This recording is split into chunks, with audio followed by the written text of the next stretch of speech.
Normally I wouldn't make a second video, but these are some special cases, so I just want to make sure that we go over them.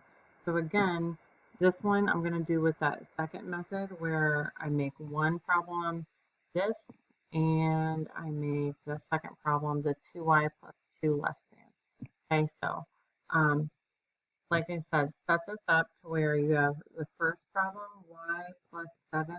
You can't even use that first method because you have variables in both places, in the middle and on the left side. So you have to do this strategy. Okay, you don't really get a choice if there's variables not just in the middle. So solve each one of these and make your attempt at graphing if you want. I'm going to solve the first one in blue, graph it in blue. I'm going to solve the second one that's purple and graph it in purple, both above my graph, and then I'm going to look for the overlap and write my final answer in red. So hit pause, do your work, come back and check it, and I'll discuss it with you. Okay, so the first half of it, the y plus 7 less than 2y plus 2, I solved it, and when I divided by my negative, I got y greater than 5, which would be an open circle at 5 and graph going to the right. Then when I solved and graphed the 2y plus 2 less than 0, I got an answer of y less than negative 1. Because we're looking for a both, because it's an and problem, you're looking for the overlap. And if you look up here, these two graphs do not overlap each other. So that tells us that they share nothing in common, and our answer would then be no solution. Okay, so you have to put circle with the line through it, or you can write no solution if you want, but that's how we write that. And our graph should be totally blank. Okay, remember the purple and the blue graph that you see up there aren't technically on my graph, so I wouldn't even be looking at them as part of my final answer. All right, only thing I'm looking at as part of my final answer is this graph right here itself. So I don't see what's blue and purple. That's all invisible looking to me. Okay.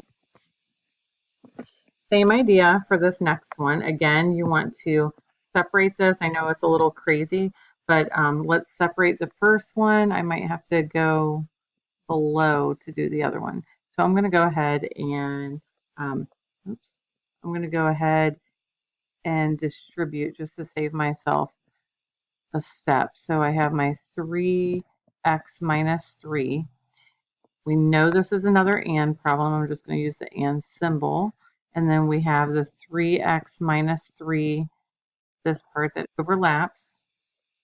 And I have my less than or equal to 2x plus 6.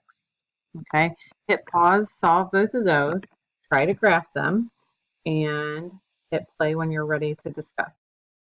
Okay, so the first half of this, when I solved this one right here, I got x greater than 9 because, again, I had my variable on the left side, and so I divided by my negative 1, which switched it around and made it x greater than 9, which left me a graph of open circle on 9 and going to the right.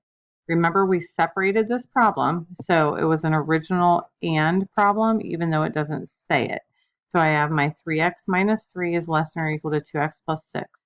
When I subtract my 2x, I get 1x minus 3, add my 3, and I get x less than or equal to 9.